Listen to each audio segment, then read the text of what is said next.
안녕하세요. 위스키 썸띵입니다. 오늘은 제 위스키 인생에 있어서 아주 중요한 날이 될 것 같습니다. 바로 스프링뱅크의 끝판왕을 마주하는 날이기 때문입니다. 생각보다 너무도 빨리 이 레전더리 보트를 만나게 되었네요. 저 스스로 행운아라고 생각해야 할 것 같습니다. 오늘의 주인공은 바로 스프링뱅크 100프루프 사마롤리입니다. 이 위스키를 테이스팅하기 전에 설명드려야 할 인물이 두 명 있습니다. 그래서 서론이 오늘은 조금 길어질 것 같긴 한데요. 그러나 여러분이 위스키 매니아의 길로 들어서게 되면 언젠가는 꼭 알아야 할 인물들이기 때문에 오늘 반드시 짚고 넘어가도록 하겠습니다. 바로 세르지 발렌틴과 실바노 사마롤리, 이 두 명인데요. 모두 싱글몰트 올드보트를 논하기 위해선 꼭 등장하는 인물입니다. 먼저 세르지 발렌틴은 프랑스 태생의 위스키 평론가로 올드보틀에 대한 압도적인 권위를 가지고 있는 인물입니다. 보시면 외모부터 위스키 초고수처럼 생겼죠. 세르지는 WF, 즉 위스키 펀이라는 위스키 베이스 같은 위스키 평가 사이트를 운영하고 있는데요. 우리에게는 보통 가장 많은 위스키 평가 정보를 보유하고 있는 위스키 베이스라는 곳이 가장 접근성이 높긴 한데요. 이게 올드보틀로 가게 되면 이야기가 달라집니다. 누구나 평가가 가능하고 심지어 마셔보지도 않은 사람도 평가가 가능한 위스키 베이스는 올드보틀 씬에서는 신뢰도 면에서 2% 부족한 사이트임에 틀림없습니다. 그래서 많은 사람들은 올드보틀에 국한해서는 위스키 펀의 레퍼런스들을 많이 참고합니다. 수천 가지 올드보틀에 대한 세르지의 평가가 수록되어 있기 때문이죠. 그는 뒤이어 설명드릴 사마롤리가 독립병입한 위대한 위스키들의 진가를 알아본 인물이기도 하고요. 불호라 등과 같이 잘 알려지지 않았던 위대한 보틀들을 발굴해낸 인물이기도 합니다. 바로 이 스프링뱅크 100프루프 사마롤리는 그의 최고점인 98점을 최초로 획득한 보틀입니다. 수천 가지가 넘는 위스키 중에 그에게 최고점인 98점을 받은 보틀은 역사상 10개가 채 되지 않는 수준입니다. 최고점을 받은 다른 보틀들은 다음에 위스키 펀을 별도로 제가 다룰 때 자세히 소개해 드리도록 하겠습니다. 최고점을 받은 보틀 중 다른 한 가지 보틀은 조만간 또 리뷰를 제가 해드릴 예정입니다. 그러나 한편으로는 위스키 펀에는 와인에서의 그 로버트 파커의 오류처럼 평론가 개인의 취향이 반영될 수 있다는 점을 감안해야 합니다. 지금이야 그도 나이가 나이인지라 그가 양성한 후배들이 더 왕성하게 활동하고 있지만 한창 활동 당시 세르지의 유일한 평가에 의존해야 했다는 것이죠. 하지만 그럼에도 불구하고 우리가 세르지를 찾을 수밖에 없는 건 그를 대체할 만한 대안이 없기 때문이기도 합니다. 그나마 보완제라고 할까요? 즉 몰트 매니악이라는 평가 사이트도 있는데요. 이것은 총 18명의 위스키 평론가들의 평가로 점수가 매겨지는 체계를 갖추고 있습니다. 물론 세르지 또한 이 구성원 중에 한 명이죠. 이곳에서 스프링뱅크 100프루프 사마롤리는 96.56점으로 위스키 전체 12위를 마크하고 있습니다. 단 이는 한 명만 평가한 보틀도 포함되어 있기 때문에 5명 이상의 평가가 이루어진 보틀 중에서는 전체 2위, 또 3명 이상의 평가가 이루어진 보틀 중에서는 전체 5위에 랭크됩니다. 특이할 만한 점은 최상위권 보틀 중 9명이라는 가장 많은 평론가가 트라이한 보틀이 이 스프링뱅크 100프루프 사마롤리입니다. 언급된 위스키 펀 그리고 몰트 매니악은 들어가 보시면 아시겠지만 인터페이스가 매우 열악합니다. 마치 한 20년 전 사이트랄까요? 참고해 주시기 바랍니다. 자, 그럼 이젠 두 번째 인물인 실바노 사마롤리에 대해서 잠시 이야기해 보겠습니다. 최근 생명의 물 채널에서 등장한 바 있죠. 생명의 물이 사마롤리도 그렇고요. 최근에 파인앤레어도 그렇고 네임드 올드보틀의 인지도를 끌어올리는데 지대한 영향을 준 것이면 틀림없습니다. 위스키 초보자도 사마롤리를 알게 해주었으니까 말이죠. 이 점 저는 굉장히 높게 평가하고 있습니다. 사마롤리는 이탈리아의 유명한 몰트 수집가이자 독립병입업자로 1968년 자신의 이름을 딴 동명회사를 설립한 이후 자신의 스타일을 고집하면서 수많은 레전더리 캐스크들을 수집해왔습니다. 위스키 역사상 최상위권에 있는 레전더리 보틀 중에는 사마롤리 컬렉션이 굉장히 많이 포진해 있습니다. 역대 최고의 보틀로 추앙받는 보모어 부케 1966도 바로 사마롤리 컬렉션입니다. 사마롤리 컬렉션 중 가장 높은 평가를 받고 있는 세 가지 보틀을 사마롤리 탑3라고 칭하는데요.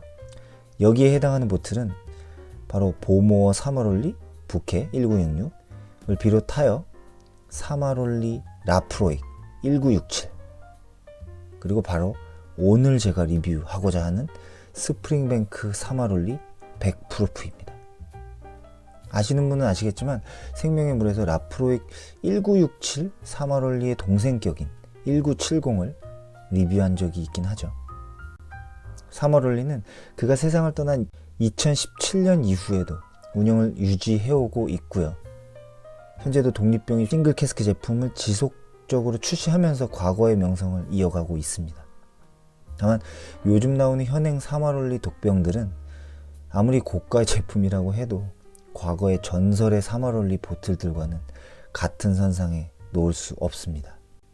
저도 현행 사마롤리 보틀을 보유하고 있지만 사마롤리의 전성기는 바로 증류 기준 60, 70년대 혹은 병입 기준 80년대 보틀들을 일컫기 때문입니다.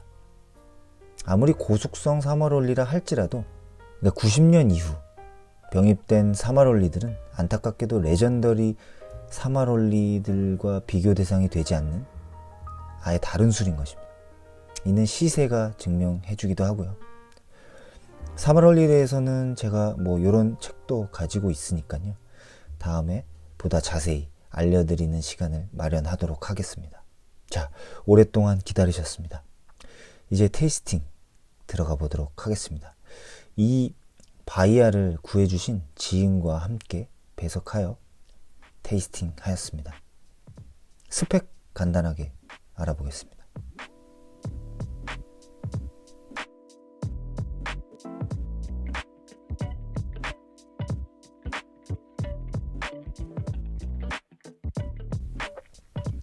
컬러 한번 보실까요?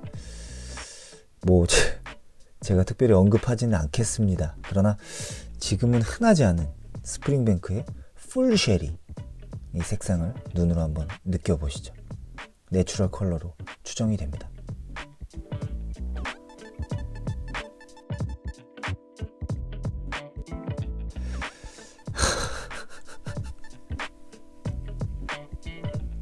와, 웃음밖에 나오질 않네요. 말도 안 됩니다. 일단 이게 57도인데요.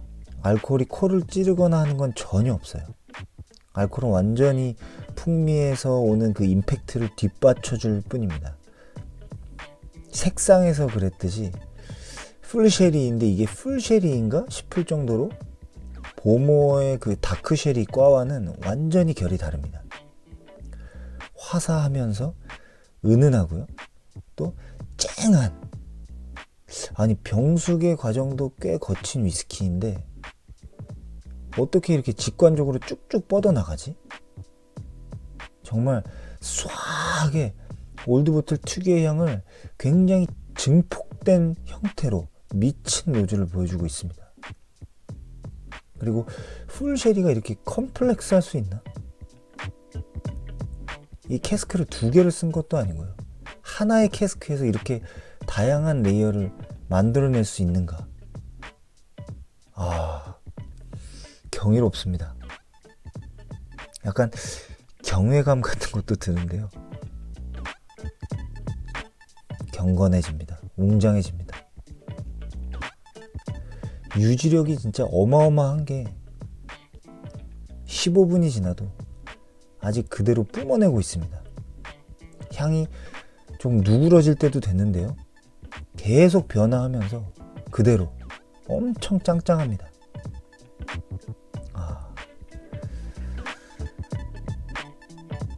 혹자는 이런 멘트를 날리기도 했습니다. 근데 이게 공감이 되네요. 다만 이 모든 잼들을 느끼기 위해서는 노징에 꽤 오랜 시간을 투자하셔야 할 것 같습니다. 오렌지, 살구, 파인애플, 망고, 발사믹? 어떻게 이렇게 복잡할 수 있을까요?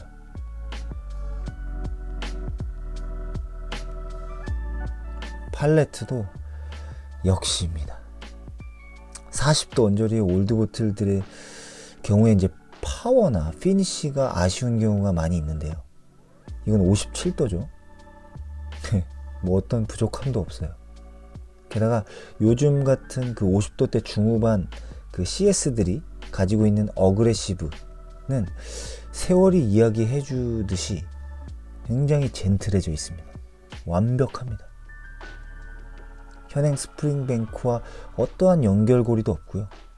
피트도 느껴지지 않습니다.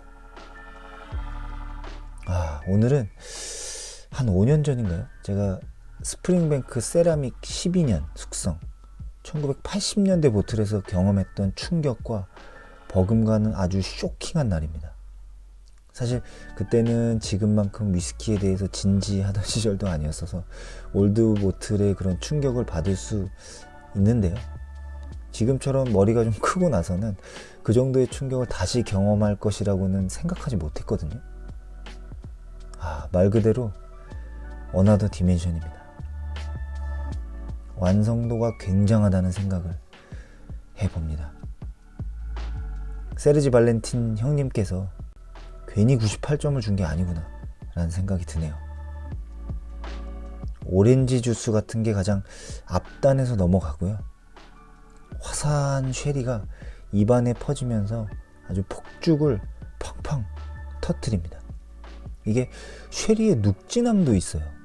그게 현행에서의 꿉꿉함과는 조금 다르게 향수 쪽, 이 주시함, 그리고 트로피칼 쪽의 그런 계열의 느낌입니다.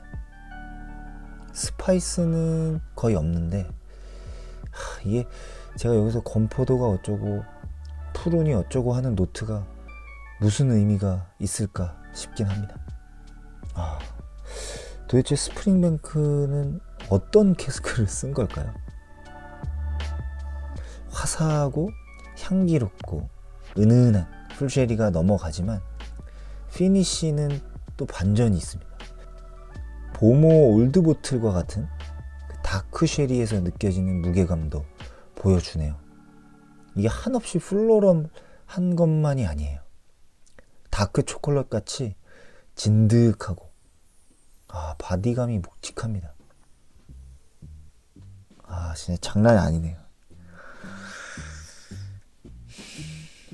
57도인데 피니쉬가 미친 게 40도 한 후반 정도로 느껴질 정도로 완전히 녹아들었습니다. 고숙성 CS에서 느껴지는 차분함처럼 말이죠. 피니쉬에 어떠한 알코올의 방해가 또 없습니다. 하나로 완전히 통합된 느낌이에요. 독특한 것은 다 마시고 30분이 지난 시점에서 그 잔향을 체크했는데요. 거기서 느껴지는 부캐는 현행 풀쉐리 보틀들과 크게 다르지 않았다는 것입니다. 민트가 가미된 듯한 약간의 화함이 있다는 차이가 있지만 결국 이 위스키도 우리가 마시고 있는 현행 보틀들과 크게 다르지 않은 곳에서 출발했다라는 것을 깨닫게 해주는 굉장히 인상적인 부캐였습니다. 아까는 어떻게 그런 퍼포먼스를 보여줬는지 놀라울 뿐입니다. 결론입니다. 이 보틀은 12년 숙성입니다. 숙성 연수가 모든 것을 대변하는 것이 아니라는 것을 증명해주는 꽤 의미 있는 보틀입니다. 아까 말씀드린 사마롤리 3대장 중 하나인 그 보모 부케 1966 또한 18년 숙성이거든요. 이 스프링뱅크 보틀의 가격은 해외에서 1온스 기준 약 100만원 정도에 형성되어 있습니다. 사실 감히 트라이하기 어려운 가격이죠. 보틀로 치면 약 한 3천 정도 하는 거니까요. 그동안 저는 이 정도 가격의 위스키를 몇 가지 마셔본 적이 있는데요. 과연 내가 이 돈을 투자해서 마실 가치가 있는가에 대한 의구심이 좀 늘 있었습니다. 그런데 오늘은 다릅니다. 그럼에도 불구하고 인생에서 한두 번쯤 이런 술을 마셔볼 만한 가치가 있다라는 확신이 드는 오늘입니다. 제가 한 19년인가요? 좀 진지하게 테이스팅을 하기 시작한 이후에 점수 평가를 진행하고 있는데요. 거기서 보모어 1964가 94점으로 가장 높은 점수를 마크하고 있습니다. 사실 이 보틀 또한 블랙 보모어와 같은 선상에 있는 레전드 오브 레전드 보틀이기도 하죠. 그런데 오늘 이 스프링뱅크 100프루프 사마롤리는 어떻게 평가를 해야 할지 잘 모르겠습니다. 약간 제 능력 바뀐 것 같은 느낌이랄까요? 심정은 100점입니다. 근데 그렇게 하면 제 위스키 라이프에 심대한 회의감이 들지도 모르겠습니다. 그래서 오늘 저는 이 스프링뱅크 100프루프 사마롤리에 99점 평가하겠습니다. 1점이라는 감점 요인에 대해서 저 스스로 설명할 자신은 없습니다. 이제 저의 남은 목표는 100점짜리 위스키를 찾아서입니다. 답은 일단 나와 있죠.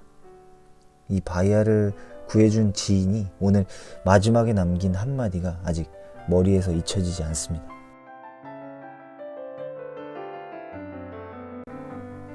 지인은 웬만한 레전더리 올드 보틀들을 다 마셔보기도 했기 때문인데요.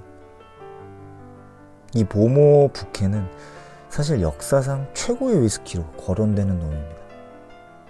보시면 해외 올드보틀 매니아들의 수많은 이미지들에서 항상 가운데 자리를 차지하고 있는 보틀이 바로 보모 부케죠. 작년 기준 이 보틀의 시세는 이미 1억이 넘어갔습니다. 몰트매니악 레이팅에 따르면 복수의 평론가가 평가한 위스키 중 전체 1위입니다. 게다가 무려 5명의 평론가가 97점 이상을 줬어요. 제가 예전에 한번 컨텐츠로도 다룬 적이 있죠. 세상에서 가장 비싼 위스키. 거기에서 사실상 1위라고 제가 평가한 23억짜리 맥켈란 1926 파인앤레어. 이게 과연 보모어 사마롤리 부케보다 맛있을까? 라는 생각을 해봤습니다. 참고로 저는 그렇게 생각하지 않습니다.